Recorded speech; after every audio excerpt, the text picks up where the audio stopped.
बिस्मिल्लाहिर्रहमानिर्रहीम। अस्सलाम वालेकुम व्यूअर्स, क्या हाल है? आप सब ठीक हैं? आज हम बनाने जा रहे हैं इमली आलू बुखारे की मीठी चटनी। तो मेरे पास है आधा पाव इमली और 1.5 पाव आलू बुखारा। इसको मैंने 1 किलो पानी के अंदर डाल के भिगो दिया। और ये मेरे पास है चारों मगज़ और ये है मेरे पास बादाम, जिनको काट के छील के मैंने भिगो दिया था, काट छील दिया। ये मेरे पास है 2 छोटी इलायची और नमक है आधा खाने का चम्मच, ये इसके अंदर डाल रही हूँ।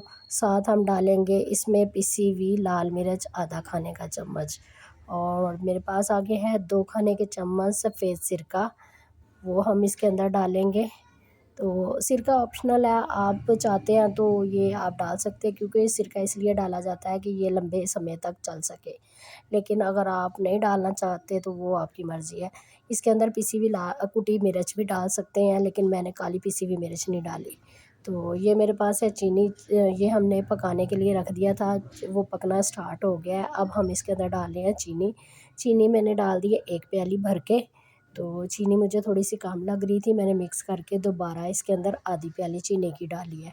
तो इसको अच्छी तरह से पकाना है, इतना पकाना है कि इसका जो है ना गाढ़ापन भी आ जाए, और जो है ना चीनी वगैरह हर चीज़ जो है ना मेल्ट हो जाए और बहुत अच्छी तरह से पक जाए। तो आधी प्याली मैंने चीनी की और डाल दी है इसके अंदर, और इसको भी डाल के मैंने गाढ़ा होने तक पकाना है।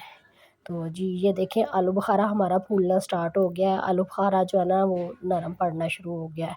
तो इसको मैंने बहुत अच्छे तरीके से पकाना है, पका पका के फिर हम इसके अंदर जो है ना अपना रेड फूड कलर डालेंगे, और बाकी हमारे जो ड्राई फ्रूट्स हैं वो डालेंगे।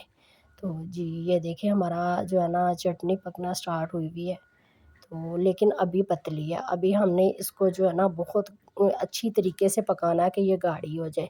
अब हमारे पास जो रेड फूड कलर है वो हम डालेंगे, ये भी ऑप्शनल है, आप अगर डालना चाहते हैं तो डालें, अगर नहीं डालना चाहते तो कोई मसला नहीं। मुझे ये अच्छा लग रहा था तो मैंने इसका कलर जो ओरिजिनल होता है वो ही रखा है इसका, यानी कि जो इसका कलर होता है ना रेड ही होता है थोड़ा सा।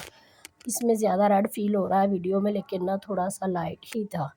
तो इसका बहुत अच्छे से कलर बना था। अब मैंने इसको ढक के 15 मिनट के लिए पकाना है अच्छी तरह से। तो मैंने ढक दिया, ढक के 15 मिनट पकाने के बाद मैंने जब ढक्कन उठाया तो हमारी इमली आलू बुखारे की चटनी बनकर तैयार हो गई है। ये देखें कितनी अच्छी गाढ़ी बन गई है।